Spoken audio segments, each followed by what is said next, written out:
हरियाणा सरकार माननीय नायब सैनी जी के नेतृत्व में महापुरुषों की जयंतियां हरियाणा सरकार अपने प्रावधान से मनाती है। उसी संदर्भ में प्रहावर में भी हरियाणा सरकार राज्य स्तरीय प्रोग्राम भगवान परशुराम जन्मोत्सव के रूप में मना रही है। प्रहावर में 15.5 एकड़ के करीब लगभग ज़मीन है।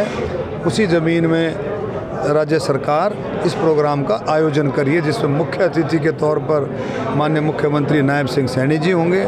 अध्यक्षता हमारे अध्यक्ष भारतीय जनता पार्टी के मोहनलाल बड़ौली जी करेंगे।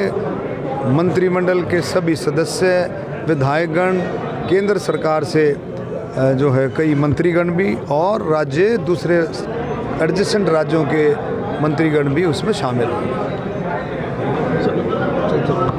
सर, नवीन जयंती व्यास बना रहे हो, कुछ आरोप भी लगा रहे हैं। अच्छे देखो सुनो, ऐसा है, आरोप प्रत्यारोप तो कौन किसको रोक सकता है, लेकिन मनाने की जहाँ तक बात है, जयंती मनाने की बात यह है कि अक्षय तृतीया से जयंती मनाना शुरू हो जाता है, जो कि 29 अप्रैल को थी। 30 अप्रैल को भी घड़ियों में थी। कोई अपने गली में मनाता है, कोई मोहल्ले में मनाता है, कोई अपने घर में मनाता है, कोई गांव में मनाता है, कोई गांव की चौपाड़ों में मनाता है, कोई मंदिर में मनाता है। अलग अलग तरीके से जयंतियां मनती हैं। हमें खुशी है जितनी भी ज़्यादा से ज़्यादा लोग जयंतियां मनाएं, भगवान परशुराम जी का प्रचार बढ़ता है, क्योंकि भगवान परशुराम जी 36 बरादरी के थे, सबके थे, तो अच्छी बात है। डॉक्टर साहब, ऑपरेशन सिंदूर को लेकर जब सीज फायर किया गया तो लोगों की बड़ी अलग अलग प्रतिक्रियाएं सामने आ रही, क्या देखिए, लोगों की प्रतिक्रियाएं तो बिल्कुल पॉजिटिव हैं, क्योंकि ऑपरेशन सिंदूर क्या था? पाकिस्तान के ऊपर अटैक नहीं था। ऑपरेशन सिंदूर था आतंकवाद और आतंकवादियों को मिट्टी में मिलाने का ऑपरेशन सिंदूर। तो आपने देखा माननीय प्रधानमंत्री मोदी जी ने ऑपरेशन सिंदूर से कुछ दिन पहले बिहार के अंदर एक स्टेटमेंट दी थी कि अब समय आ गया है, आतंकवाद और आतंकवादियों को मिट्टी में मिलाने का समय आ गया।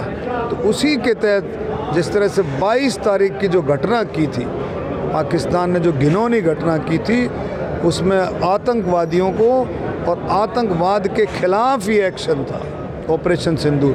9 जगह टारगेट किया हमारी सेनाओं ने, और ऐसे ऐसे आतंकवादियों को जो हार्डकोर आतंकवादी थे, पुराने छिपे हुए थे, उनको मिट्टी में मिलाने का काम हमारी सेनाओं ने किया।